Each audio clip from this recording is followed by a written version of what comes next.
The Galactic Council had laughed when they first detected humanity's primitive radio signals bleeding into space. That was 3 centuries ago, when the Council ruled over 47 species across 12,000 star systems.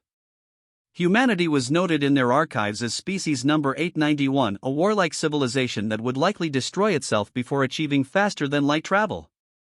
They were wrong. Commander Zekthor of the Valerian fleet stood before the holographic display in the Council's central chamber on Nexus Prime, his 6 eyes fixed on the impossible sight before him.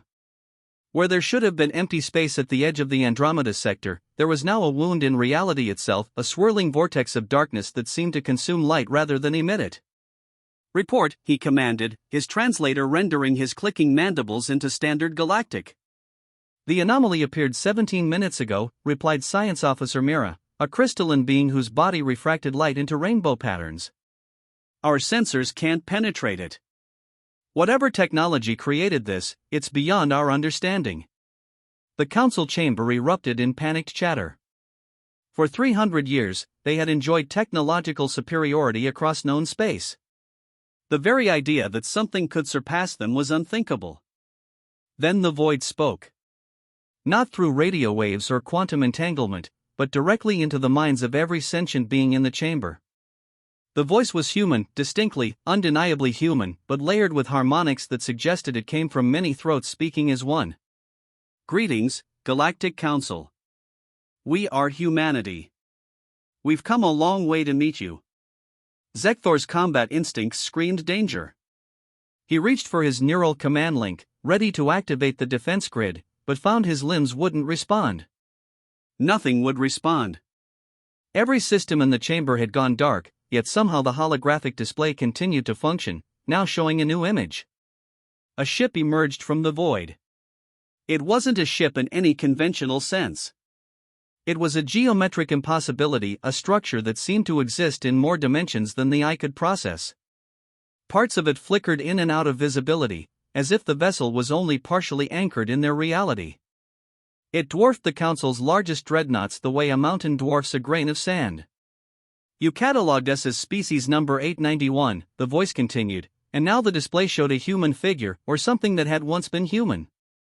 The being stood 7 feet tall, its skin shimmering with circuitry that pulsed with bioluminescent light. Its eyes were entirely black, reflecting not emptiness but infinite depth. You predicted we would destroy ourselves. In a sense, you were correct." The figure gestured, and the display shifted to show Earth not as it had been when the Council first discovered humanity, but as it was now. The planet was unrecognizable. Massive structures orbited it in perfect geometric patterns, each one humming with energy that made Myra's sensors scream warnings.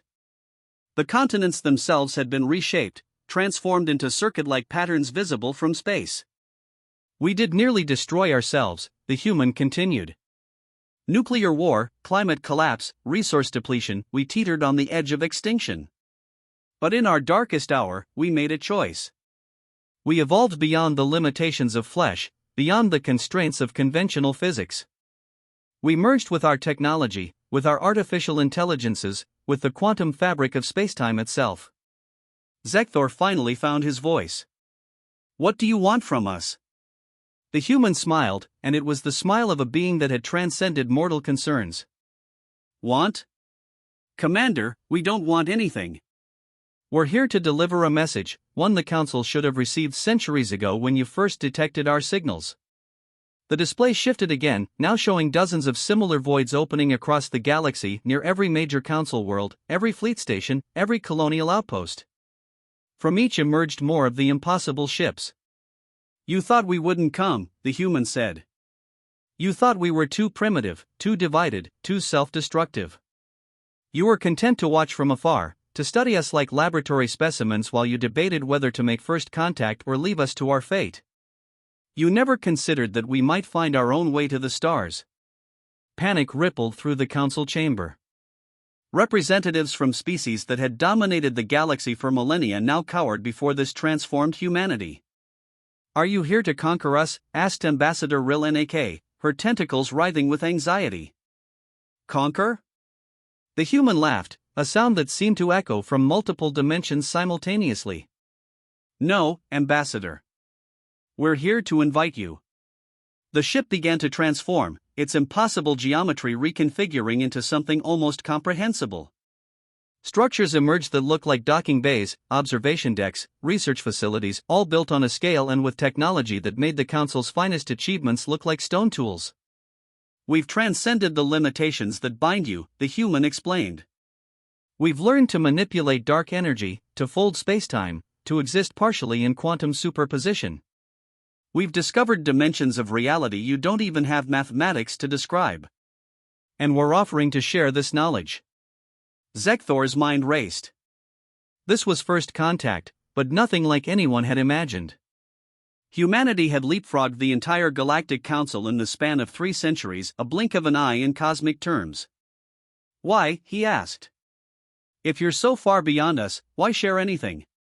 The human's expression softened, and for a moment, Zekthor could see traces of the species humanity had once been: curious, empathetic, driven by an insatiable desire to explore and understand. Because isolation leads to stagnation, the human replied. We learned that the hard way. We nearly destroyed ourselves because we forgot that diversity, of thought, of biology, of perspective, is the universe's greatest strength. You 47 species have achieved something we never could alone: cooperation across countless differences. We have the technology, but you have the wisdom of collective governance. The void behind the ship began to stabilize, its chaotic swirling settling into a gentle rotation. Other ships emerged, not the massive impossibilities like the first, but smaller vessels scaled for the various species of the Council. The void is a gateway, the human explained. A bridge to spaces beyond normal reality, where distances become meaningless and the laws of physics are more flexible. We're inviting you to explore with us, to combine your diversity with our capabilities. Together, we can reshape not just the galaxy, but the very fabric of existence itself. Zekthor looked at his fellow council members, seeing his own wonder and fear reflected in their alien faces. Humanity hadn't come to conquer or destroy. They had come to uplift, to share, to explore the cosmos as partners rather than competitors. The galaxy had thought humanity wouldn't come. They had underestimated the species that turned its own near extinction into transcendence. As the first council representatives began boarding the human vessels, Zekthor realized that this moment would mark a new epoch in galactic history. The age of the old council was ending. The age of something far greater and far stranger was just beginning. The void had opened, and nothing would ever be the same.